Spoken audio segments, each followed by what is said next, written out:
everyone. This is Fish and Rice, Stories from Japan. I'm Tobi. I'm Andri. And today we're going to talk about a new topic that I think a lot of you might be interested in, which is work in Japan. Now, there's a lot to talk about work in Japan, so we're going to break it up in a little series. And today, what is it that you wanted to start with?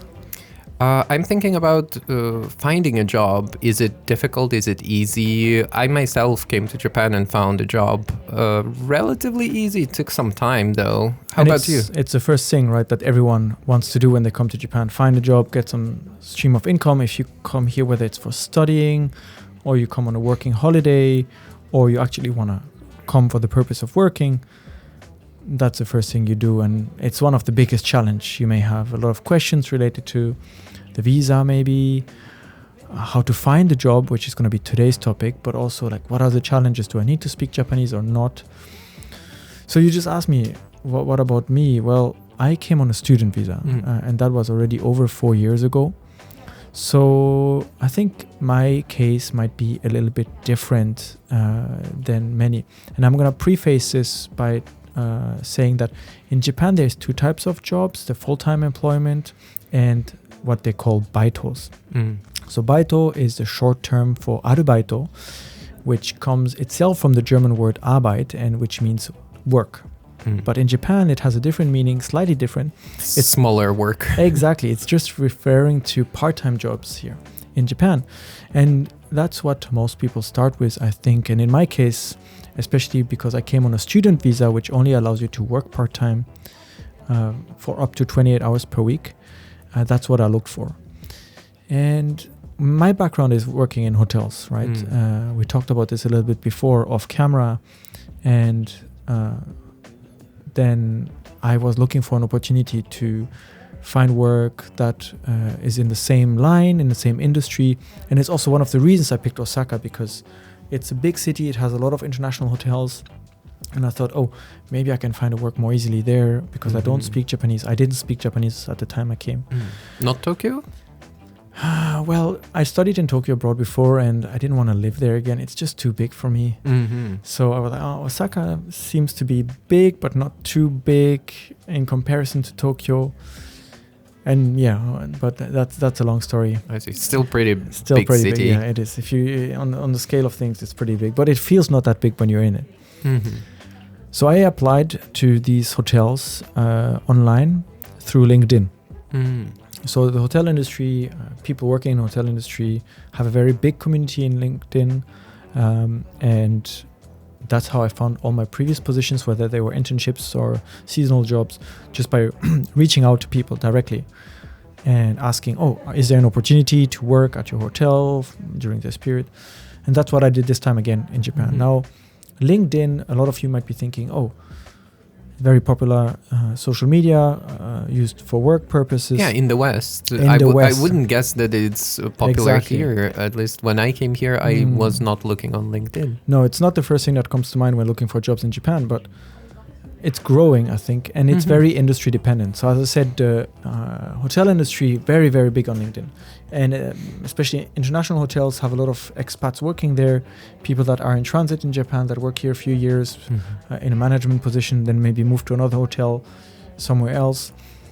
And so I was able to find a lot of people working in hotels on LinkedIn. I reached out to them. I got interview opportunities here in Osaka and found my first baito before I even came. But I know that's not the case for everyone, right? How did you find a job when you came to Japan? I came to Japan on a dependent visa, so I had visa already. And after I came in, I started searching for a full-time job. I was hired part-time first and then rehired in the same company full-time a little bit later, 1 month later. So where did you find a position? I was looking, first I Googled which websites are popular for finding job in Japan. There are quite a few jobs in Japan and Gaijin Pot, I think. Gaijin Pot is one of the biggest. I think we can get back to that a little bit after. There is one more kind of reliable, a little bit better quality, so to say, Indeed, and I was searching there. It's mostly Japanese, but but there are some positions for English teaching that are in English, and you can apply with English resume and English cover letter, which works pretty well. I found that website being more reliable for English teaching, at least. Well, indeed, I think it's used internationally, right? So you may know it as well from using it in other countries and very familiar with the system and how it works. I think it's a very usable, but like you mentioned, most job offers on Indeed might actually be more targeted to the local market, right? So yes, there was a lot of Japanese. Be a lot in full Japanese. So if you come here and you don't speak Japanese, that might be a tricky place to find a first opportunity. And if you're here for the first time without speaking Japanese, I would say the one you mentioned before, Gaijin Pot, might be a easy starting point, because Gaijin literally translate to outside person in Japanese. A foreigner, meaning foreigner. Yeah, right? foreigner in this case. And Gaijin Pot, basically the place to go for foreigners in Japan. And it's a service that's online that offers, and it's not the only one. There's other services like this. I believe there's another one called Gogo Nihon. Like and Gogo? Gogo, like to go. Gogo Okay. Nihon, I guess. And among other services like helping you with housing and so on, and this is not a sponsored video, by the way, they do have a service where they list job offers, and you can look there. And most of the offers there are in English, and I would say about 80% roughly might be related to teaching jobs in Japan, right? Because a lot of foreigners coming to Japan, at least coming from, let's say, Western countries, from Europe, Northern America, will be starting or looking to start with English teaching positions. Exactly. I think that's the case for most people who are coming from an English-speaking country, or people who can speak English. I'm not from an English-speaking country, but my major is English, teaching English.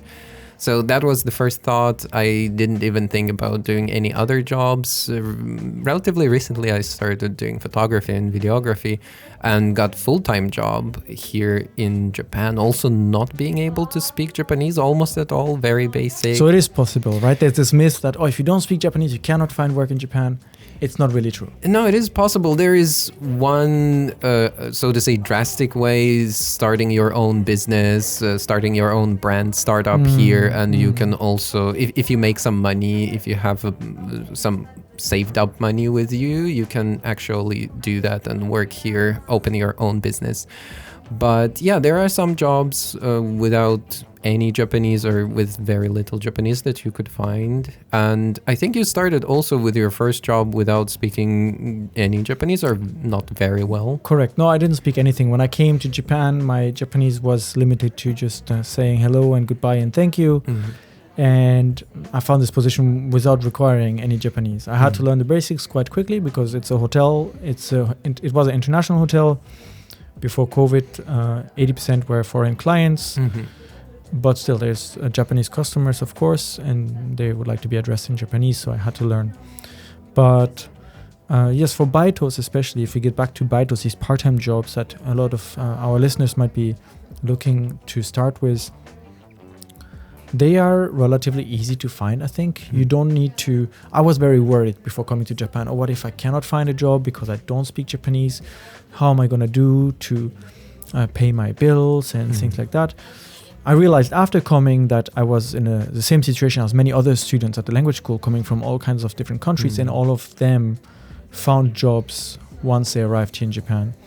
And you'll see a lot of restaurants, cafes, shops having signs on their windows saying we are hiring part-time staff, because about 40% of the workforce in Japan, don't quote me on this, but I think the statistics is more or less correct from what I read in a newspaper, works part-time, works in these baitos, right?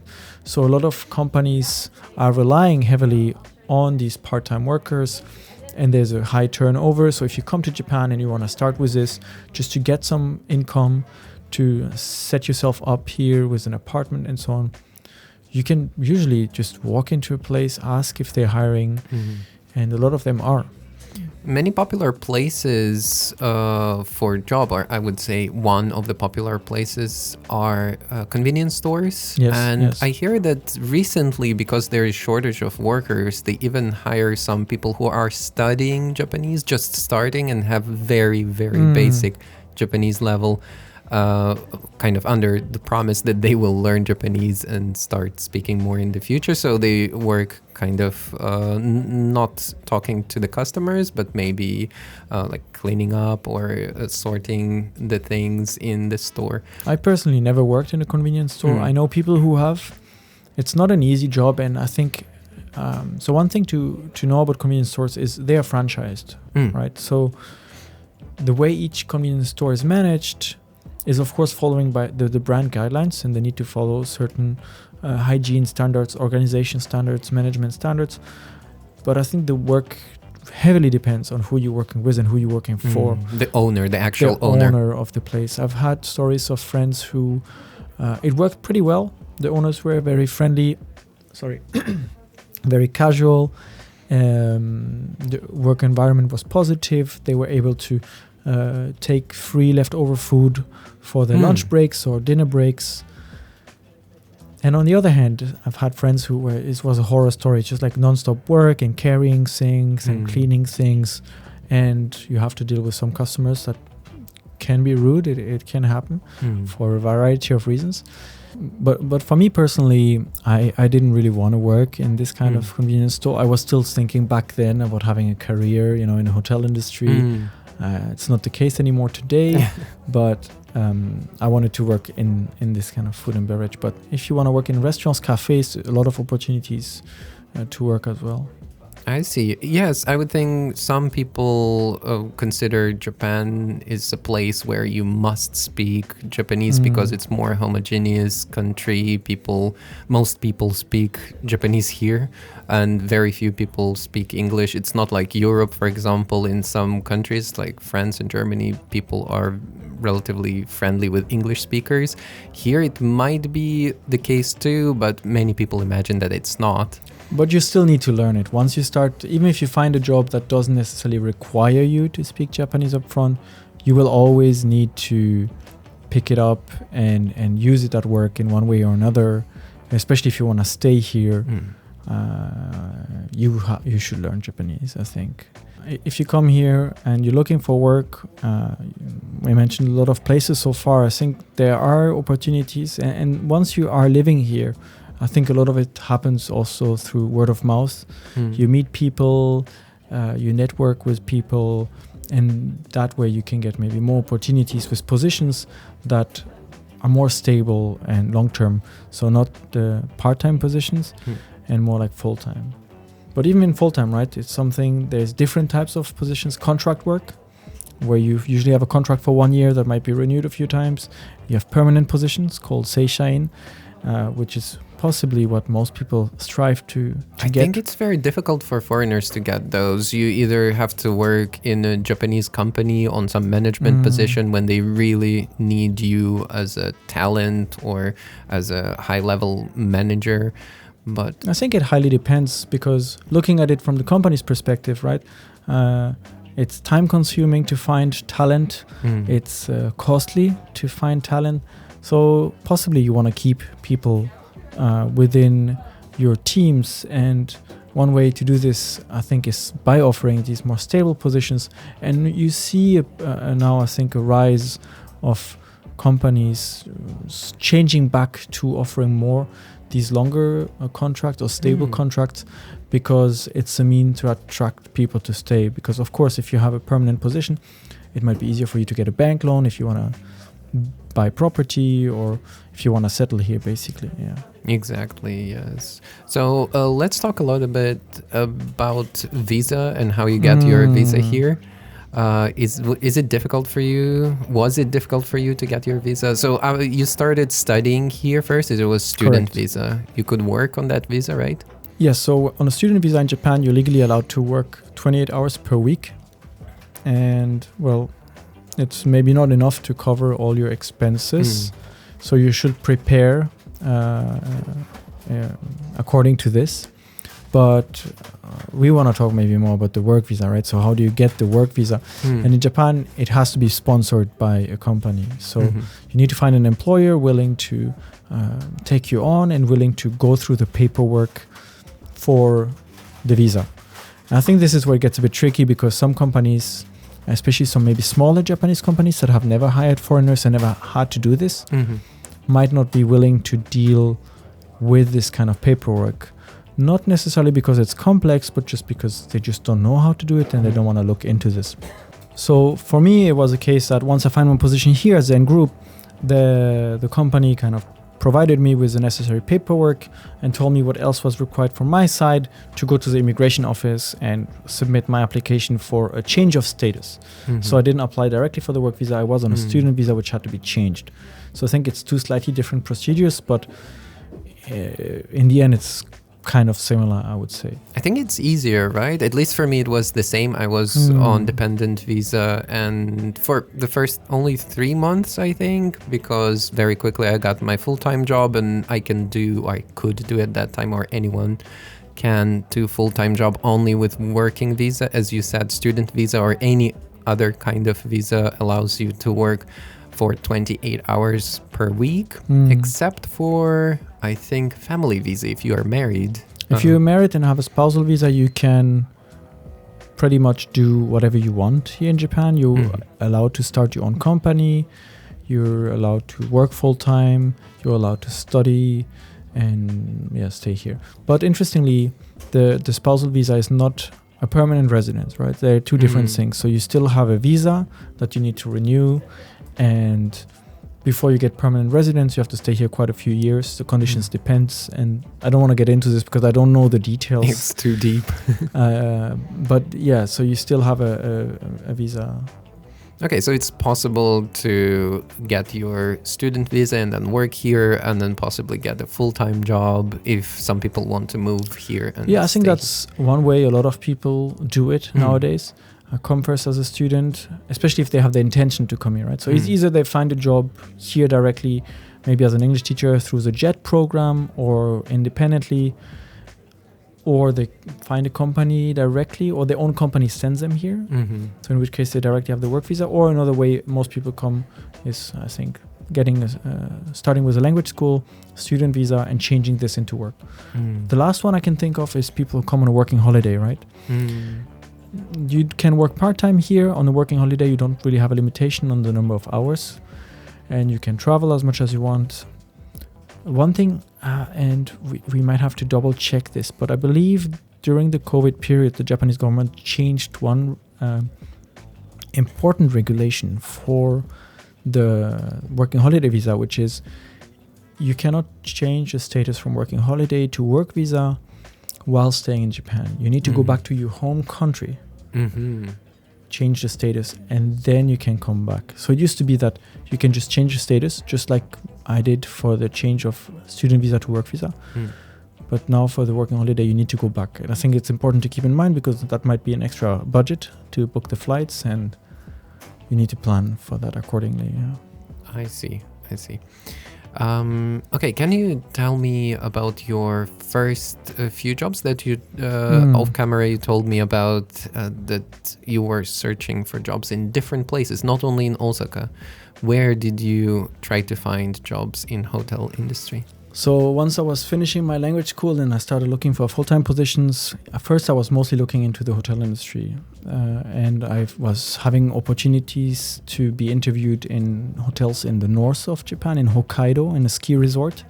That was quite interesting, and I was offered the position with a surprise. And they basically asked me that I pay 150,000 yen, which is about $1,200 US dollars.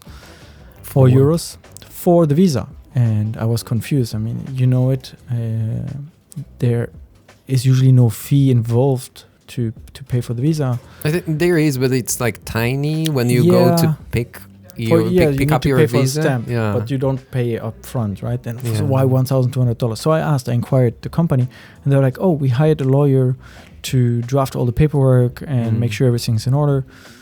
I was like, oh, that's fine if you want to hire a lawyer, and a lot of companies do, usually to make sure that everything is correct. But in my opinion, I wasn't supposed to be the one to cover this, and out of my own first few salaries. So I unfortunately, or fortunately, declined the position. I think, is it usual? Have you heard about... I've never heard of this before. I've never heard of anyone having to pay for the visa. To be hired by a company, exactly. to pay to the company that hires you. To hire you, yes. Okay. No, so that was the first. I had other interviews, and that was quite interesting.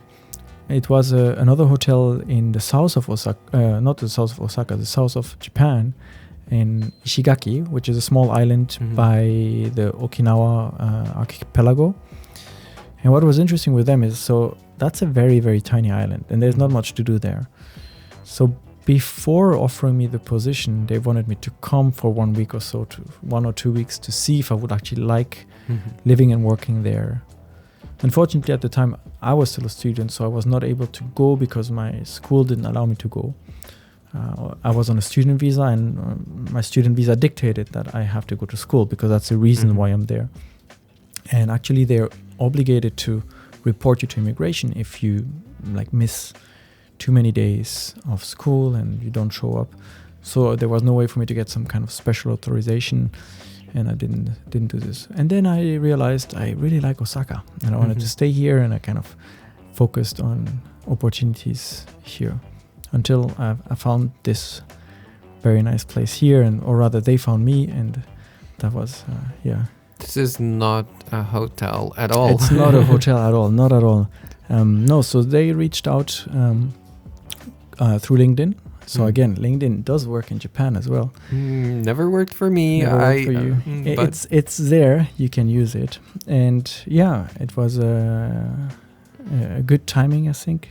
We were talking about applying for jobs on websites like Indeed and LinkedIn. Probably on LinkedIn, did you use English most of the time? Yes, it was mostly through direct messaging, right? I didn't necessarily apply for jobs. I contacted people working at the companies that I was interested in, or in this case, they contacted me directly. Okay, so it's like becoming friends first, and then, or kind of friends. Usually you become connections online, I guess, and you just interact and kind of started from there, which was very interesting. Okay, your resume, I guess you would still send the resume. Was it in English? Yeah, of course. I think you prepare application like you usually do with CV or resume, a cover letter if required, or if you want to take the initiative to do so, which in Japan is quite different. So I did it maybe the more Western way. My CV format was like westernized. Even my Japanese version of the CV was in the same Western format. What is the Japanese version of a CV? Yeah, so especially if you apply to Japanese companies, traditional Japanese companies, they have a very standardized CV format. It's the same nationwide. It's very traditional, just very basic information about where you went to school, from which year to which year, where you worked from which year to which year. And there is a very small space to put maybe one paragraph, which you can translate or consider to be your motivation letter. So I'm actually not sure what is the recruitment process for a Japanese company when they receive this. How do they differentiate, right? Because in the West, we have a tendency to be like, you have to make your CV unique. You have to make your CV stand out. And that is true if you send it directly, not true if you apply online through these like major companies, major groups that have these like application forms. Because if you fill this, it's just being scanned by bots first, right? But if you apply directly, it's always recommended to have a CV that's somewhat unique and makes you stand out. Here, it's usually you standardize everything and you apply with this. I did actually prepare this CV once. This is just comes back to mind. When I was still in school, one of my teachers was also working for a company that was helping these foreign students to find full-time positions in Japan. This was very Japanese way. So he helped me prepare my Japanese-style CV, and he was sending it on my behalf to Japanese companies. Like an agency? Yeah, he was his own agency. He had his own company. And that was quite interesting because it was a very different approach. And the interview process, I would say, is still the same. They call you in for an interview. It was online at the time because of COVID, and the companies were not necessarily in Osaka. But that was quite normal. And I guess then when you get to the interview station, it's another whole topic, right? Interviews in Japan. And maybe we can dive deeper into this with our colleague Charlie, who could also give a lot of insights on the company's perspective on hiring and the job market status here in Japan. But as far as the applications go, it's possible to use your own, depending on where you apply.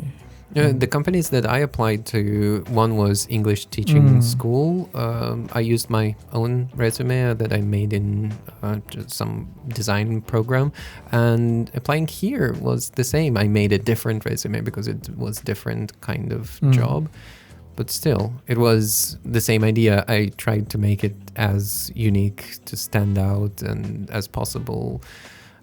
But standard resume, I've never done that. Interesting.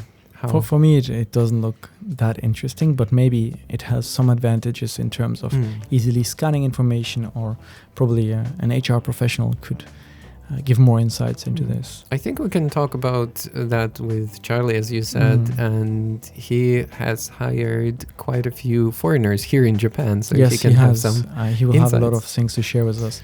But for now, I think if we have to summarize everything we brought here today to the table, is if you're looking for jobs in Japan and you don't know where to start, you can check websites like Indeed, you can check websites like Gaijinpot, try it on LinkedIn. If you have used it before and you know how to use it, it does work, contrary to popular belief. Not for every industry, but it's growing, I think. And there's other recruitment websites. You mentioned Jobs in Japan, and there are others. So don't be afraid to not be able to find a job. It is possible. And also when you come here working part-time first, you can do door-to-door. You can find smaller opportunities on Craigslist, believe it or not, but not necessarily stable positions, more like gigs. And yes, just come to Japan, try it for yourself, check out those websites, and leave us your questions below in the comment section so that we know exactly how we can develop this topic next time for you, where we'll have more interesting things to say about work in Japan, possibly with our colleague Charlie, right? Thank you very much for listening to today's episode about finding work in Japan. This was Fish and Rice Stories from Japan, and we'll see you next week. Bye. Bye.